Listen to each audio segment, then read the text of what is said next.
The 767 cockpit layout is identical with the 757. The cockpits have the same windshields and panel and control locations. Crew procedures are based on identical oral and visual warnings and alerts.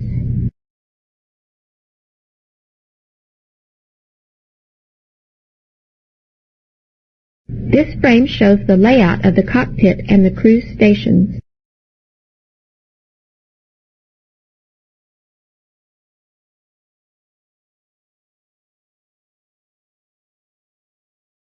You should know that especially for Cat 2 and Cat 3A approaches, when visibility of the runway and runway environment are critical, an improperly adjusted seat can reduce your visibility by hundreds of feet. Therefore, follow the steps on this frame to learn how to properly adjust your seat to obtain the optimum eye reference position.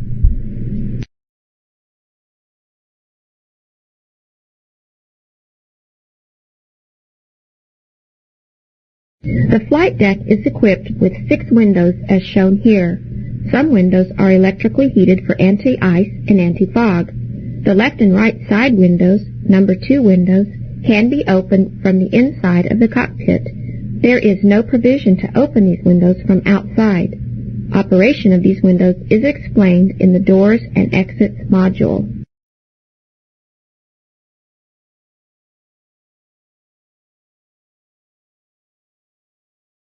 This panel contains most of the controls and indicators of the various aircraft systems. You will notice that the panel is subdivided into 5 longitudinal rows of systems control panels with their switches, indicators, and indicator lights. You may notice that very few gauges are located on this panel. For example, the aircraft has no voltage and frequency displays for the electrical system. Advanced automation has removed the requirement for certain displays and gauges.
In addition, displays for APU operation and hydraulic pressure are displayed in the digital format on the ICAS display located on the center instrument panel.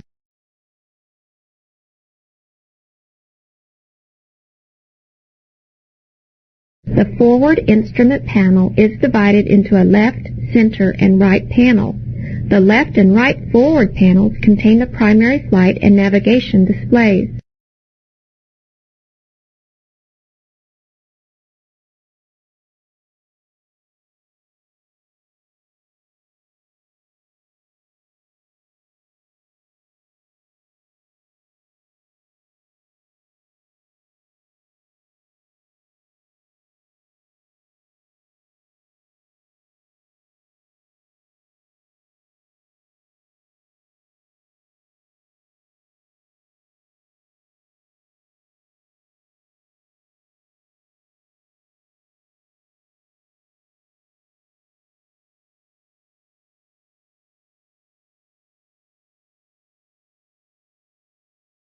The captain's instrument panel also holds the standby flight instruments and the standby engine indicator.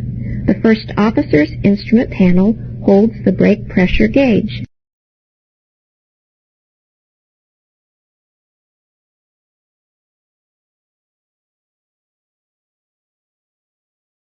The engine indicating and crew alerting system screens are located in the middle of the forward instrument panel.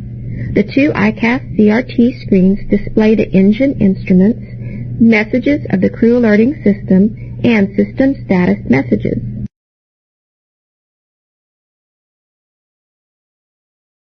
As you can imagine, the ICAS system is a focal point for operation of the aircraft.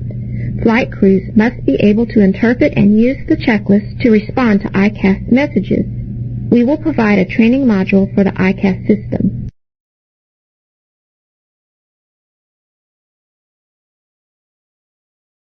The center part of the glare shield is made up of the Mode Control Panel, or MCP, that contains the controls for the autopilot flight director system. Immediately to the left and right of the MCP are the two VOR DME control panels. These panels can be used to manually tune VOR frequencies, although normally the VOR panels automatically tune as directed by the FMS to receive radio inputs for position determination.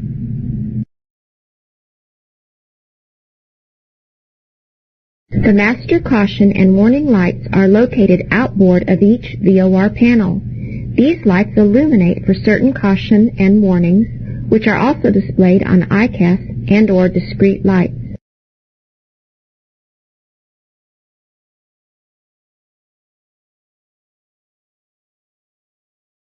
The forward electronic control panel is located immediately in front of the center forward instrument panel and contains the controls for the two ICAS computers and the two ICAS CRT screens. This forward panel also holds the two control display units, or CDU, that are used to interface with the flight management computers, or FMC.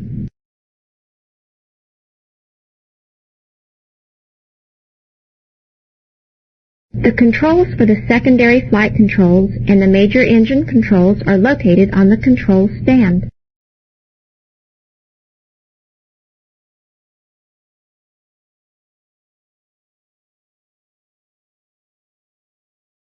The aft electronic control panel contains the VHF radios, audio control panels, fire control panel, and various other system controls and indicators.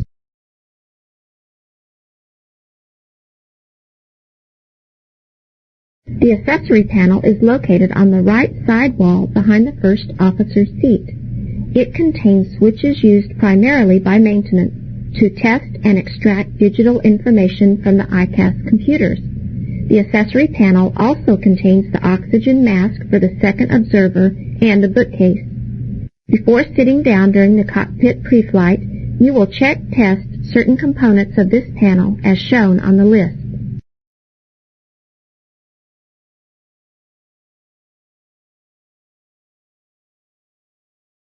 Due to the unique control switches in the cockpit, the next few frames will provide guidance to the purpose and operation of these switches.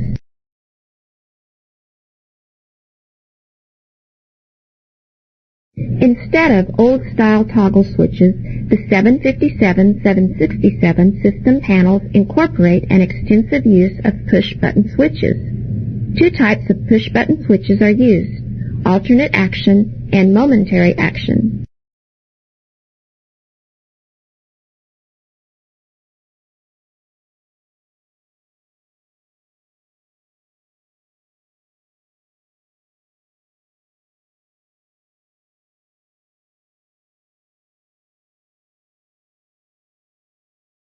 On some switches, part of the switch may contain an indicator light that illuminates when a system fault has occurred, or the light may simply indicate the system status. Let's look at each switch type in more detail.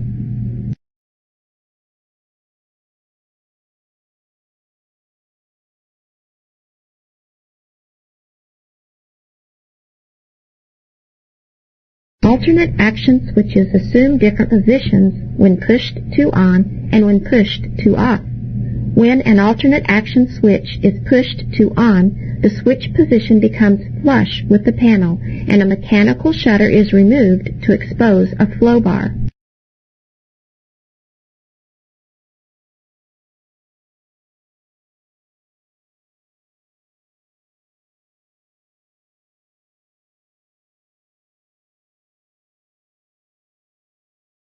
With the switch in the on position, when pushed again to off, the switch protrudes from the panel.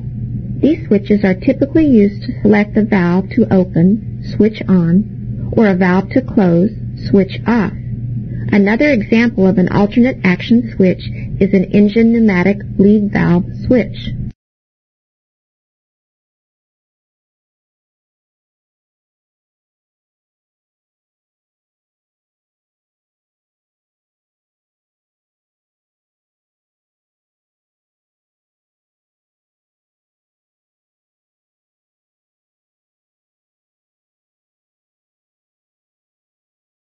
Notice that when in the on position, the switch is flush with the panel, an illuminated flow bar is displayed, and the off light remains illuminated until the valve actually opens with engine pneumatic pressure opening the valve.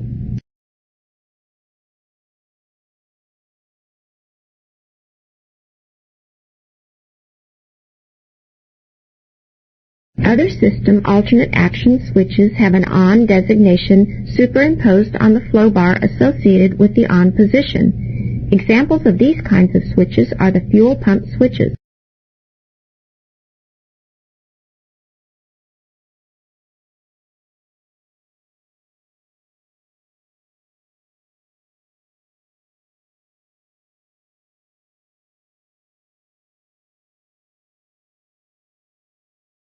Finally, other alternate action switches simply indicate on and are not equipped with the shutter and flow bar. An example of that type of switch is an anti-collision light switch. The lower part of the switch contains a line signifying that there is no label for that part of the switch.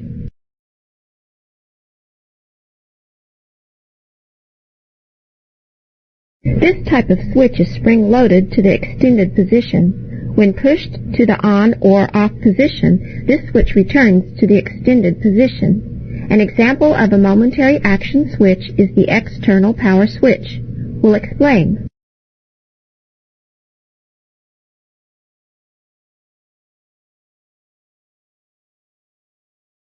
The external power switch is currently shown in the off position. The avail light merely indicates that external power of the correct voltage and frequency is connected to the airplane, but not currently in use. Now, when this switch is pushed into the panel to on, the on light in the switch illuminates, but the switch returns to the extended position.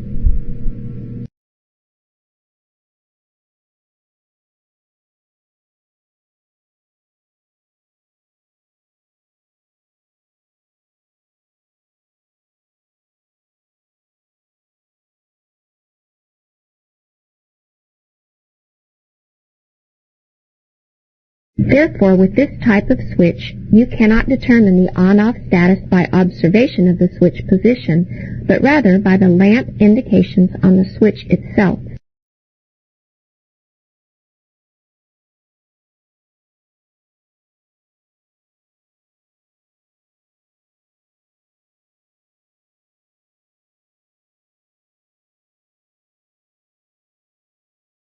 Another example of this type of switch is the pack reset switch. There are only a few of these types of switches. They are generally used to activate, deactivate systems, or to reset the system operation.